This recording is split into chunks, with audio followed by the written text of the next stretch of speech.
Good morning, welcome to the next podcast for Andy Collier-talks cricket memorabilia. I hope you've had a good week. I've had a reasonable week here, I have to say. It's another lovely day here in Mitcham. The clocks went forward last night, so I hope you've had a good night's sleep. Anyway, onwards and upwards, couple of bits and pieces turned up from Australia this week, which I've been waiting for. First thing was this lovely postcard size fixture card of the 1947-1948 season in Australia. Quite significant really, because it was Bradman's 100 hundredths.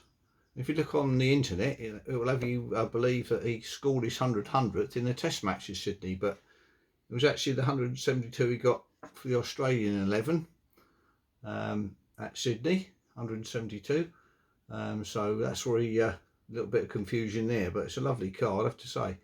And also the inaugural tour for India after independence. So quite a significant little fixture list there, if you like to think it like that.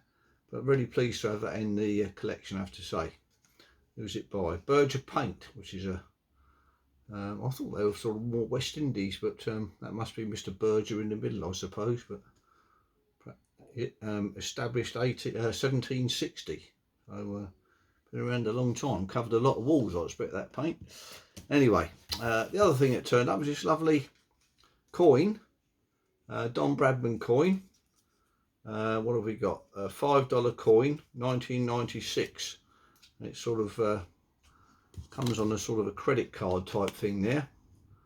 Got all the information on Bradman on there, obviously. Quite a nice coin, that one.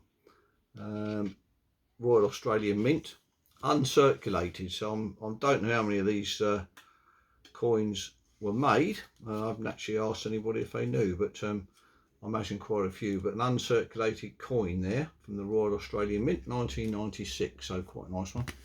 Which got me onto a few other coins that I've got with. There's one with Bradman on there. This one's what's this one?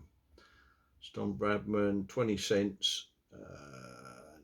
1908, celebrating the birthday, 2001. So there we are. There's a nice coin there with the Queen Elizabeth on the back, and a couple of other things. I've just got this nice one here that I got sometime last year.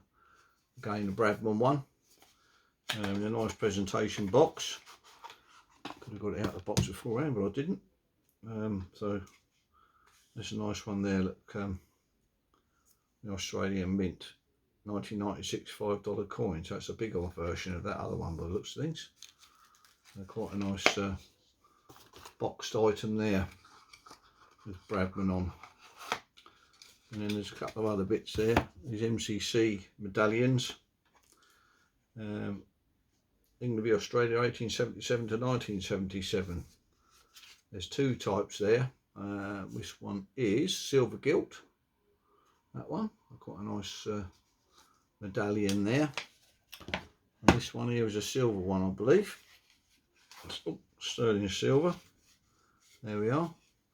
This one's made a 10,000 edition, so quite a few of them about, but quite nice in their presentation boxes there. 1877 to 1977. Now, just add a bit more information. Remember, I'm collecting some of the heritage cards, 1996 heritage cards. These ones here, Futera.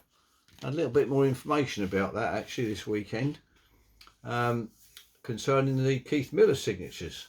Apparently, the chap that I've been talking to went to Keith Miller and gave him the cards to sign, and he refused to sign them initially because he'd already fallen out with Don Bradman, so he knew Bradman was going to get one, so he said, I'm not signing any.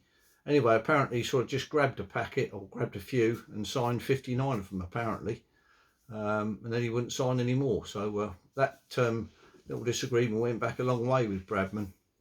What was he saying? He said Bradman actually had a little poke at Miller, saying in the war days how easy it would be flying around and not doing much, after Bradman was sort of cozied up in the war and didn't do very much at all, and so refused to sign all the cards.